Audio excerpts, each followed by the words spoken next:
నేను ఒక్కటి అడుగుతా సార్ ఇదే రాష్ట్ర ముఖ్యమంత్రి తెలంగాణ రాష్ట్రానికి విద్యాశాఖ మంత్రి ఒక ఢిల్లీకి ఒక ఇదే విద్యా సంస్థలకు సంబంధించిన దాని మీనో లేకపోతే విద్యా ఏమంటారు దాన్ని పునశ్చరణ మీనో లేకపోతే విద్యని సంస్కరణల పేరిట ఒక స్వగతాలతోటి స్వహస్తాలతో ఒక లెటర్ రాయమంటే రాయగలుగుతారు సార్ మీకున్న అవగాహన ప్రకారం చెప్పండి ఈ ముఖ్యమంత్రి ఇప్పుడు ముఖ్యమంత్రి గారికి అర్థం కాని ఏంటంటే తెలంగాణ రాష్ట్రం నుంచి మొత్తం దేశం వ్యాప్తంగా అవును అనేక మంది విద్యార్థులు మట్టిలో మాణిక్యాల్లాగా అవును కులాలు మతాలు ఆస్తులు అంతస్తులు సంబంధం లేకుండా పిల్లలు బ్రహ్మాండమైనటువంటి ఇంటలెక్చువల్ కమ్యూనిటీగా చేరుకుంటున్నారు.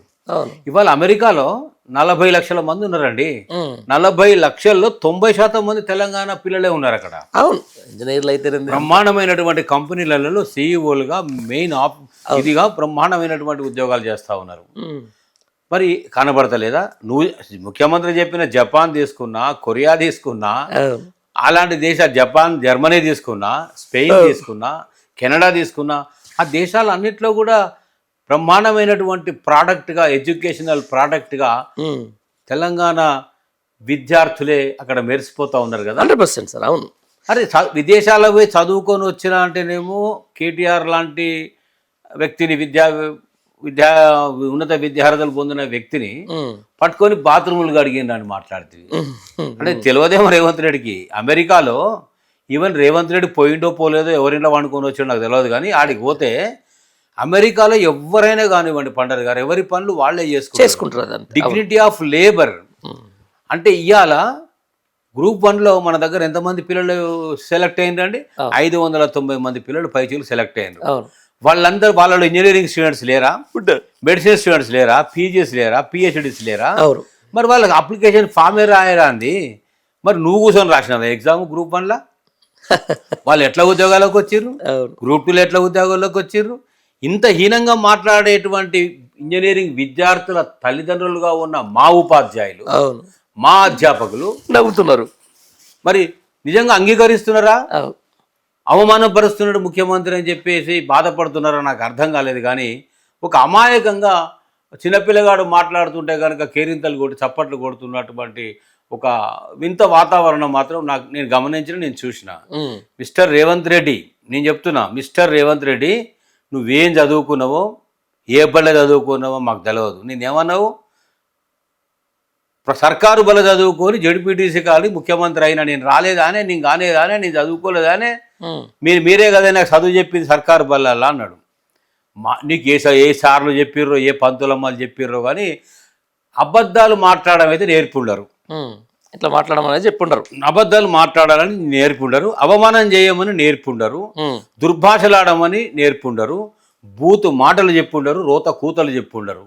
మరి ఇవన్నీ బల్లో కనుక నేర్చుకున్నట్లయితే ముఖ్యమంత్రి స్థాయికి చేరుకున్నా అని చెప్పే నీవే మరి భాషను సంస్కరించుకోవాలి, నోటిని అదుపులో పెట్టుకోవాలి, కంట్రోల్లో పెట్టుకోవాలి, నాలుకను మడతేసి మాట్లాడొద్దు, చాలా ఒళ్ళు జాగ్రత్తగా పెట్టి మాట్లాడాలి, సోయితో మాట్లాడాలనేటువంటి ఆలోచన ఎందుకు వస్తలేదు రేవంత్ రెడ్డి అని సమాజం అడుగుతూ ఉంది. ఇవాళ నేను సమాజం అంటే తెలంగాణ ఇంజనీరింగ్ విద్యార్థుల ప్రతిభను చూడగలిగి అంచనా వేయగలిగే స్థాయి కూడా నీకు లేదు. వాళ్ళ ఆ స్థాయిని నువ్వు అందుకోలేవు. ఓకే. 2, ఈ ప్రతిభకు మేధస్సుకు ఆయన అంచనా గట్టి ఏమంటాడంటే తెలంగాణ రాష్ట్రంలో నాకు తెలిసి 2 మేధావులు అంటాడు. ఒకరేమో పిల్లనిచ్చిన మామ అన్న జైపాల్ రెడ్డి పేరు చెప్పి, ఒక ఆయనేమో ఈ తరాదులకి ఈ తక్కటకెళ్ళి అక్కడ దునికి, అక్కడి నుంచి ఇక్కడ దునికిన ఆయన నికార్సైన తెలంగాణ వాది, ఉద్యమకారుడు, మేధావి అన్నాడు. ఎవరిని? కేకే గారిని. నేను కేకే గారినో జైపాల్ రెడ్డి గారిని అవమానం పరచట్లే, అఫ్కోర్స్ ఉండొచ్చు కాక. నువ్వేనా జై తెలంగాణ అంటే, తెలంగాణ ఉద్యమంలో పాల్గొంటే, తెలంగాణ లోపల కష్టాలు నీకు తెలిస్తే, ఆ గోసలు నీకు తెలిస్తే నీవు ఇట్లా మాట్లాడవు. నువ్వు సంకల తుపాకి పెట్టుకొని, రైఫిల్ పెట్టుకొని జై తెలంగాణ అన్నోన్నెలు నేను కాల్చేసాను, సమైక్యవాదని ఆంధ్రలో చెప్పులు చూడడానికి, వాళ్ళకు బానిసగా బతకడానికి నేనున్న ఈ భూమి మీద పుట్టిన నా ఉద్దేశమే సమైక్యాంధ్ర అన్నటువంటి రేవంత్ రెడ్డి గారు అనుకోకుండా గాలివాటంగా జాక్పాడు ముఖ్యమంత్రి సీట్లో కూర్చున్నాక నీకు ఉద్యమకారులేడ కనబడతారు, కవులేడ కనబడతారు, గాయకులేడ కనబడతారు, మేధావులేడ కనబడతారు. మేధావులకు పుట్టి నిల్లు ఈ తెలంగాణ గడ్డ. ఇవాళ నీ దగ్గర సురవణ ప్రతాప్ రెడ్డి గారు, అవును ఇక్కడ అనేక మంది కదా, బిడియాల జనార్దన్ గారు, నీ ఎమ్మడి తిరిగి ఒక్క ఎమ్మెల్సీకి తల తాకట్టు పెట్టినటువంటి కోదండరామ్ మేధావి కాదా? ఉత్తోడేనా? అంతే ఉత్తోడే. పనికిరానోడేనా? మరి కాళోజీ నారాయణరావు గారు నీకు కనబడట్లేదా? సి నారాయణ రెడ్డి నీకు కనబడలేదా?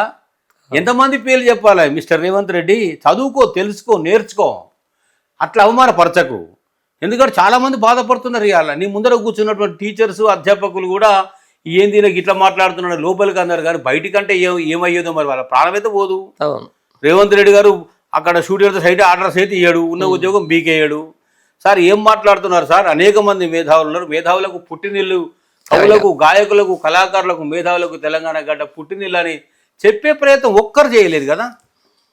ఇది దౌర్భాగ్యం. ఇది అసలు ఆయన భాష అట్లా, దాని గురించి మనం పెద్ద దాన్ని మాట్లాడుకోవాల్సిన పని లేదు. కానీ ఒక అధ్యాపకుల ముందు ఎంతో మంది భావి భారత పౌరులను రూపొందించి కూడా కనీసం టీచర్స్ అన్న కూడా మాట్లాడేది ఉండే. అది సార్ నేను అడిగింది ప్రొఫెసర్ జయశంకర్ గారు అండి.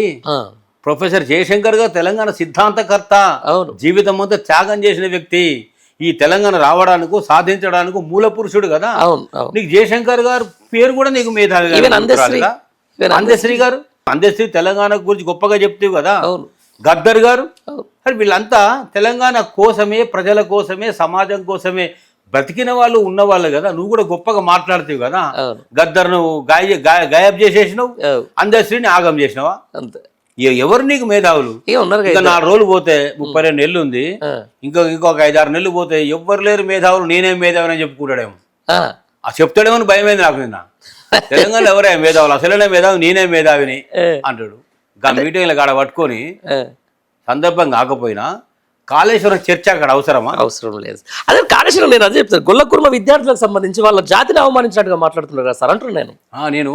పండరి గారు